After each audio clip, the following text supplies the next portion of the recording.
अस्सलाम वालेकुम, क्या हाल है।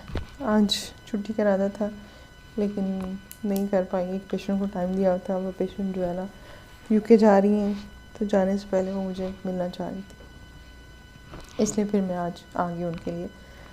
तो वरना आज बाकी मेरा वीडियो से भी छुट्टी का प्लान था लेकिन वो भी फिर मैंने सोचा कि कुछ बातें, दिल की बातें जो छोटी छोटी दिल में रह जाती हैं, वो आज कर ली जाए। पहली बात तो जब भी कुछ दिल को बुरा लगे, कुछ नाखुशगवार चीज़ें हो जाए और दिल उदास हो जाए, इरिटेट हो जाए, खिंच चढ़े, गुस्सा चढ़े, तो क्या करें? लंबा सांस लें रिव्यू करें चीज़ों को रिव्यू करें और खामोशी से कहीं बैठ जाए जहाँ मोबाइल ना हो, जहाँ कोई इलेक्ट्रॉनिक गैजेट ना हो। अगर चाय पीनी है या पानी का गिलास, सादा पानी का गिलास अपने पास रखें और एक सिप सिप करके पीते जाएं और लंबे गहरे सांस लें और सिप सिप करके पीते जाएं। फिर उस वक्त सारे वाक़यात को रिव्यू करें जिसमें आप इरिटेट हुए, सैड हुए, गुस्सा चढ़ा है, खिंच चढ़ी है। उससे पहले क्या हुआ था, कुछ घंटे पहले या कल शाम को या रात को सोने से पहले या सुबह उठ के क्या हुआ था। जब आपको सिरा हाथ आ जाए तो फिर उसके सलूशन का प्लान करें, ठीक है। कुछ चीज़ें ऐसी होती हैं जिनका फौरी सलूशन नहीं होता। सपोज़ मैं कहती, मैं शॉपिंग की ऑनलाइन की तो वो गलत आ गया। अब जब मैंने उस खातून को वापस भेज दिया ताकि मेरे डिलीवरी चार्जेस भी उस पर लगे, तो पहले उसने नहीं कहा, बाद में उसने कहा मैं तो नहीं लूँगी ना। मैंने किसी खातून से मंगवाया था कराची से, उसने कहा मैं नहीं लूँगी। आपने ये किया ताकि मैंने उसका ख़राब हुआ रिपेयर कर दिया, रिपेयर करके भेजा। उसने मुझे डिफेक्टिव चीज़ भेजी थी, तो मैंने उसको कहा रिपेयर करने के बावजूद ठीक नहीं हुआ तो ये तुम रख लो वापस। उसने कहा, कराची गया पार्सल, उसने रिफ्यूज़ करने से इनकार कर, सॉरी एक्सेप्ट करने से इनकार कर दिया और रिफ्यूज़ कर दिया। अब मुझे बड़ी इरिटेशन हुई कि अच्छा, इतनी अच्छी कमिटमेंट थी इसके साथ, इतना अच्छा चल रहा था, इसने क्यों किया ना। अब मेरा थोड़ा मूड ख़राब हुआ, मुझे इरिटेशन शुरू हुई। अच्छा, मैंने सोचा क्या करूँ। पहले मुझे समझ ना आई कि किस बात पे मैं इरिटेट हो रही हूँ। मैंने सब कुछ बंद किया। मैंने सुबह वीडियो बनाने की कोशिश की, मेरा दिल नहीं माना ना, क्योंकि मेरा मूड अपना ख़राब था, इरिटेट हुआ था। मैं पानी का गिलास भर के लाई किचन से, मैं चाय बना के लाई। मैंने सब बंद करके खामोशी से रिलैक्स होके सोचा, सुना, चाय पी। और फिर जो सलूशन मेरे जहन में आया वो ये है कि हर तंगी के साथ आसानी है। बज़ाहिर जो छोटा सा सेटबैक है, उसके बाद अल्लाह ताला ने आपको किसी बड़े नुकसान से बचाना होता है, ठीक है। आप या कोई बड़ा रिवॉर्ड देना होता है। ये तो मेरा ईमान है कि जब भी मेरे पे कोई मसला हुआ है, कोई प्रॉब्लम आया ना, उसके बाद मुझे बहुत बड़ी कोई ब्लेसिंग मिली है। मेरी जॉब इतनी टफ़ हो गई थी, इतने मसाइल हो गए थे मेरी जॉब में कि मुझे समझ नहीं आ रही थी क्या करूँ। मैंने छुट्टी ले ली जॉब से, ठीक है। आजकल मैं अपनी जॉब से छुट्टी पे हूँ। अच्छा, जब छुट्टी ली मैंने, तो उसके बाद जब मैंने क्लिनिक स्टार्ट किया, अपने घर को टाइम दिया, अपनी सेहत को टाइम दिया। मेरी सेहत बहुत ख़राब हो गई थी, ब्लड प्रेशर बहुत हाई रहना शुरू हो गया था और बड़े इश्यूज़ हो गए थे। तो मैंने देखा कि मैं तो बहुत रिलैक्स हो गई हूँ। मेरा बीपी अब कभी नहीं बढ़ा।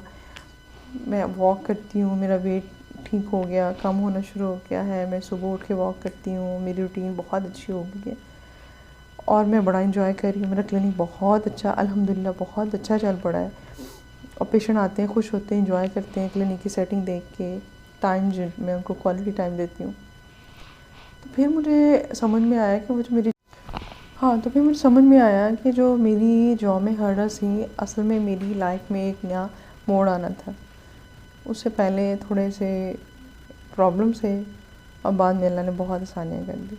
असल में हमें एक ही जगह पे बैठ के ना सड़ पुड़ रहे होते हैं। अल्लाह ने हमें जो पोटेंशियल दिया होता है ना, उसको यूटिलाइज़ करवाना होता है।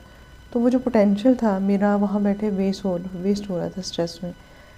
उसके बाद मैंने यूट्यूब चैनल बनाया, मैंने अपना क्लिनिक किया, मैंने और बहुत सारे हेल्दी काम किए। सबसे पहले तो जैसे मैंने आपको बताया, अपनी सेहत पे तवज्जो दी, अपने रिलेशन उसवार किए, अपने बच्चों को क्वालिटी टाइम दिया, अपने घर को टाइम दिया। तो हमें ना अंदाज़ा नहीं होता उस वक्त जब प्रॉब्लम आ रही होती है, हम सोचते हैं अल्लाह बहुत मुश्किल हो गई, ये क्या हो गया, वो हो गया। लेकिन उनमें ही ब्लेसिंग इन अ डिस्गाइज, उसमें अल्लाह ताला ने हमारे लिए कुछ ना कुछ बेहतरीन रखा होता है।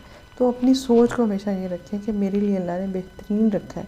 जब भी कोई मुश्किल आए, जब भी कोई परेशानी आए, तो ज़हन में एक सोच रखा करें कि इसके बाद अल्लाह ताला ने मुझे बेहतरीन देना है, ठीक है, मेरे पे बहुत करम हो जाना है, मेरे लिए बहुत आसानियाँ हो जानी है। और कोशिश करते रहा करें, उस मुश्किल से निकलने की कोशिश भी करनी होती है। ये नहीं होता कि कोशिश नहीं करनी, बैठे रहे, मैं विशुअल थिंकिंग करती रही, मैं डे ड्रीमिंग करती रही, बैठ के हाँ ये बड़ा अच्छा हो जाएगा, क्लिनिक में चल जाए, बगैर क्लिनिक बना तो सोच रही अच्छा वही बड़ा अच्छा चल पड़ेगा, मेरी इतनी इनकम हो जाएगी, मेरे इतने पेशेंट हो जाएंगे, मेरे बस इतने स्टूडेंट्स आ जाएंगे, मेरा इतना चैनल चल पड़ेगा। नहीं, कोशिश भी करनी है, ठीक है। प्लान, एक्ट, ठीक है, प्लान करें और आपका उसके ऊपर फिर एक्शन लें, फुल एंड कॉन्टीन्यूस एफर्ट अपने प्लान की तरफ। तो फिर ज़िंदगी में बहुत आसानी हो जाती है। कुछ लोग रिस्क लेने से डरते हैं। कैलकुलेटेड रिस्क लिया करें, अच्छा लगता है, मज़ा आता है।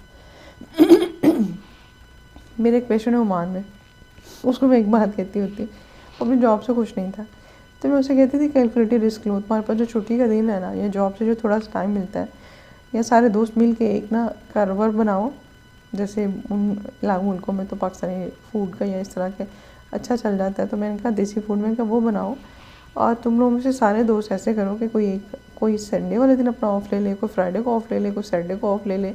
इस तरह आप लोग डिफरेंट लेते रहते हैं ना, पूरा वीक जो है ना, आप में से कोई एक बंदा प्रेजेंट रहे उस जगह पे, और आप लोग मिल के वो लो।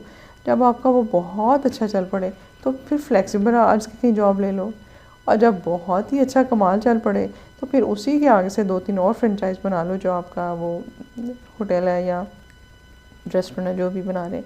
उसके बाद फिर आप जॉब क्विट कर दें, क्योंकि हम बिल्कुल जॉब क्विट करके तो बैठ जाएं, अगर हमारे पास पीछे कोई बैकअप ना हो तो फिर बहुत मुश्किल हो जाती है। कहते हैं जॉब छोड़नी हो या अगर आपने कोई नया कारोबार करना हो या कुछ करना हो, तो एटलीस्ट आपके पास 6 मंथ का ख़र्चा होना चाहिए, 6 मंथ की सेविंग हो कि जिसमें आप रूटीन में अपना काम चला सकें। या इसके अलावा भी अगर जैसे कुछ लोग होते हैं ना, वहमी होते हैं कि हमने अपने लिए कुछ बचा के रखना है, परेशानी ना, तो उनसे भी एक रिक्वेस्ट है कि 6 मंथ के लिए बचा लें, इससे ज़्यादा कि आप फिक्र ना करें। मैं तो उसके लिए भी हक़ में नहीं हूँ, लेकिन फिर भी चलें, जो रिसर्च कहती है उसके हिसाब से 6 मंथ के लिए आप अपनी प्लानिंग कर लें, और फिर उसके बाद आप कोई रिस्क ले लें, बिज़नेस में इन्वेस्ट करना है या जो भी करना है। और एक और बात से बात निकलती जाती है, हमेशा आपकी इनकम के ना एक से ज़्यादा सोर्सेज होने चाहिए। अब कैसे होने हैं, क्या करने हैं, दिमाग लड़ाएं। ज़रूरी नहीं होता कि उसके लिए बहुत पैसा हो, बहुत चीज़ें हो। मैंने बहुत सारी ख़वातीन देखी हैं जो घर में खाना बना के सेल करती हैं, मतलब ये जो समोसियाँ होती हैं छोटी, वो लेके करते, बना के पिज़्ज़ा पट्टी और समोसा पट्टी, पिज़्ज़ा डो बना के, इस तरह की चीज़ें बना के, अचार बना के, चटनियाँ घर से बना के जो है ना, वो अपना व्हाट्सएप पेज बनाया हुआ है, फेसबुक पेज बनाया हुआ है। और इसमें मैं जिक्र करना चाहूँगी आज प्लेट्स ऑफ जॉय का। वो बड़ी स्वीट खातून है, उसके साथ मेरी 1-2 दफ़ा फ़ोन पे भी बात हुई है। तो सबसे तो ज़्यादा मुझे प्यार आता है उसके बोलने के स्टाइल पे, उसके अच्छे और पोस्ट पे और रिस्पॉन्स पे ना, बहुत अच्छा रिस्पॉन्स देती है। इसी तरह आप लोग भी अपना घर बैठे ना अपना छोटा बिज़नेस ज़रूर चलाएं, अपना सेकंड बिज़नेस ज़रूर चलाएं। बहुत सारी ख़वातीन घर में बैठे जो कपड़े कहीं से लेके तो वो सेल करती हैं, जैसे मैंने कराची में किसी से मंगवाया था, तो कोई बात नहीं, बहुत अच्छा बिज़नेस है। कुछ लोग बेडशीट ला के, कुछ कुशन्स ला के, कुछ ट्रेस और ये ऑर्नामेंट्स, क्या इनको बोलते हैं हम, डेकोरेशन की चीज़ें, कुछ ज्वेलरी, ऑर्नामेंट में भूल गई, मतलब ज्वेलरी बोलना चाह रही थी, ठीक है। तो वो इस तरह की चीज़ें ला के सेल करती हैं। तो बस ये है कि ऑनेस्ट रहें, धोखा ना दें किसी को, ताकि कोई एक धोखे से आप एक को धोखा दे लेंगे, कितनों को धोखा देंगे, असल में आप खुद को धोखा दे रहे होते हैं। तो इसलिए अच्छी डीलिंग करें और अपना बिज़नेस बढ़ाएं, बजाय ये कि आप शौहर से लड़ाई करें, या बंदा है तो बीवी से लड़ाई करें, अच्छा इतना खर्चा हो गया। तो 2 काम करें, या तो खर्चे कट डाउन कर लें, नहीं कर सकते तो फिर इनकम के सोर्सेज बढ़ाएं। कोई बंदा बेबस नहीं होता, अगर एक मजदूरी करने वाला भी है तो वो 5 बजे छुट्टी कर लेता है, अपने घर के ऊपर ठेला लगा सकता है, ठीक है, चलियाँ बेच ले, शक्करकंदी बेच ले, कुछ कर ले। सिर्फ ये कि आपकी विल होनी चाहिए कि आप करना क्या चाहते हैं। तो स्टार्ट करें, अल्लाह ताला मदद करने वाला है। अल्लाह हाफिज़।